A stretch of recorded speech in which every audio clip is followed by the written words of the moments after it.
Más difíciles que he compartido en mis 22 años de ministerio. Es uno de los más difíciles filosófica, teológica y apologéticamente.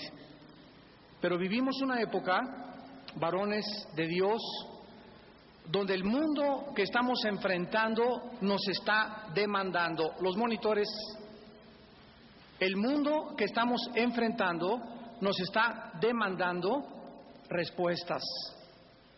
¿Tú podrías contestarle a una persona qué es la eutanasia?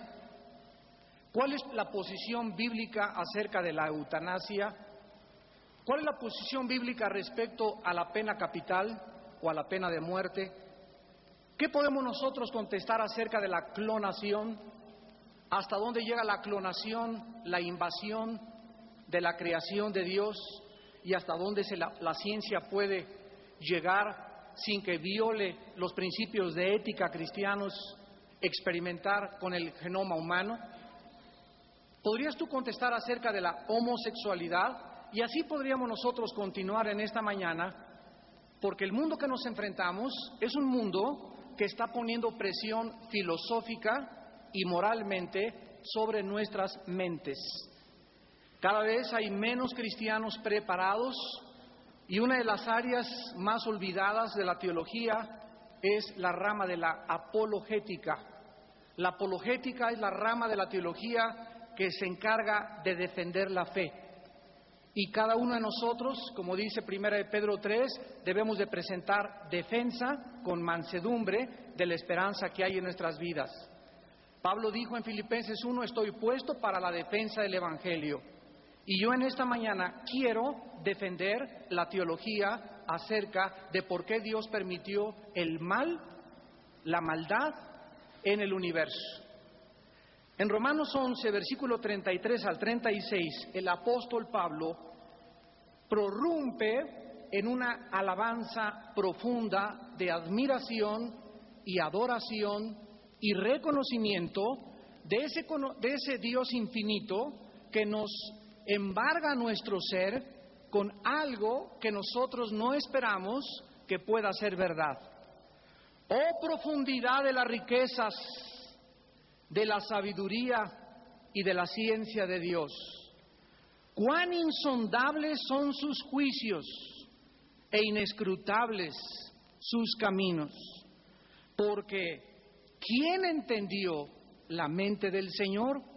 ¿O quién fue su consejero? ¿O quién le dio a él primero para que le fuese recompensado? Porque de él, y por él, y para él son todas las cosas. A él sea la gloria por los siglos de los siglos. Amén. Si Dios existe, lógicamente tiene que ser una mente infinitamente más grande que mi mente. Yo tengo que reconocer que si Dios existe es una mente infinita y yo soy una mente finita. Tengo que partir desde esta base.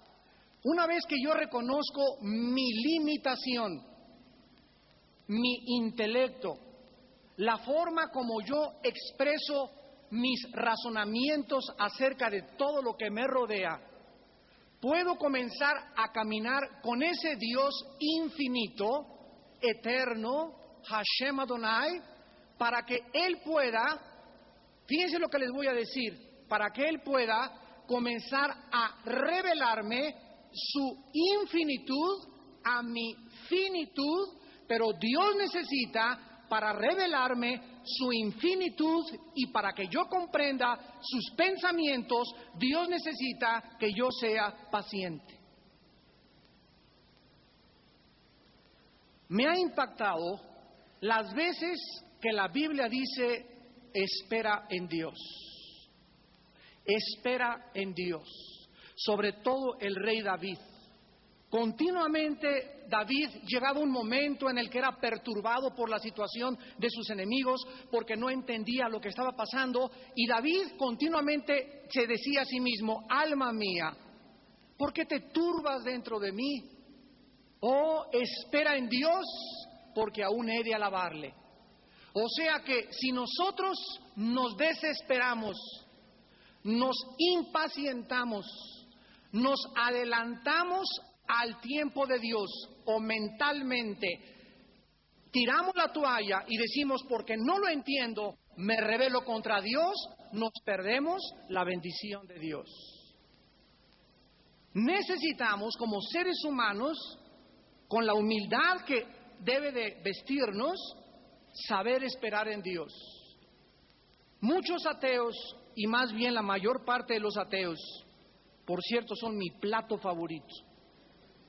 Los ateos, en un 95% de ellos en el mundo, y a través de el estudio que he hecho de Nietzsche, de Jean-Paul Sartre, de Ingersoll, de Sigmund Freud, de Carlos Marx, de todos los grandes pensadores, principalmente del siglo pasado, he descubierto que la mayor parte de los ateos son hombres o fueron hombres amargados contra Dios.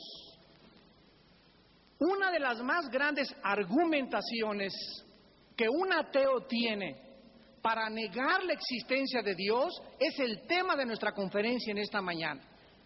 Y los ateos dicen, si Dios es un Dios que existe y es un Dios bueno, ¿por qué permitió que un mal se desatara en el universo? ¿Por qué hay un diablo? ¿Por qué Dios permite inundaciones?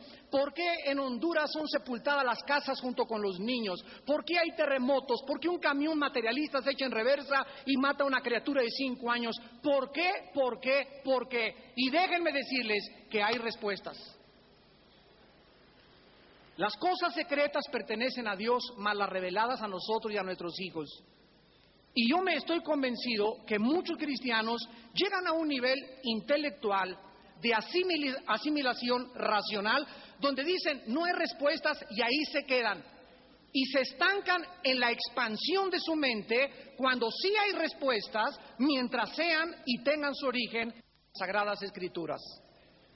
Porque si las respuestas no están en las Sagradas Escrituras, caeríamos en el terreno de la especulación, de las hipótesis o de la filosofía humanista o secular. Podemos encontrar algunos principios generales en esta mañana acerca del mal y demostrar que la idea de un Dios bueno y poderoso no es irreconciliable con la existencia del mal. Vuelvo a repetir. La idea de un Dios bueno y poderoso de ninguna manera es irreconciliable con la existencia del mal. O sea que si alguien dice que por el mal que existe no puede haber Dios, esta persona está mostrando una incongruencia filosófica, porque el hecho de que él no entienda los propósitos y las razones que el Dios bueno y poderoso tenga para el mal, no significa que no exista Dios. Más bien esta persona honestamente debería de concluir, yo no entiendo lo que está pasando en el universo, y si hay un Dios, Dios, ¿dónde estás? Explícamelo. Pero no ser tan deshonesto intelectual y filosóficamente para concluir, como no entiendo lo que pasa, mi capitulación y mi conclusión es, no existe Dios. Esto es deshonesto filosóficamente, porque la Biblia dice, tú me encontrarás si tú me buscas con todo tu corazón. Yo recuerdo que precisamente esta fue una de las razones por las cuales abandoné mi religión que mis padres me heredaron. Yo fui educado en colegios lasallistas, primaria, secundaria, preparatoria y universidad. Y amaba y le doy gracias a Dios por la educación académica de estas instituciones. Llegó un momento a los 14 años que yo quería ser cura. Y recuerdo cuando quería abrazar y me fui 8 años al noviciado a un seminario en el puerto de Acapulco. Y yo estaba completamente convencido que quería servir a Dios con todo mi corazón. Recuerdo que pasó una muchacha por ahí enfrente del seminario, muy linda, de como 13 años, y soñé con ella, y fui al otro día con el arzobispo y le dije, oiga, fíjese que a mí me gustan las mujeres. Y me dijo, pues no puedes servir a Dios, porque tienes que comenzarte a hacer la idea de que vas a tener que hacer votos de castidad el día que te ordenemos como sacerdote. Yo me rebelé ante este pensamiento, le hablé a mi papá y le dije, papá, fíjate que descubrí que me gustan las mujeres. Mi papá estaba feliz. Feliz. Me dice, qué bueno, una de las mejores noticias que un padre pueda tener.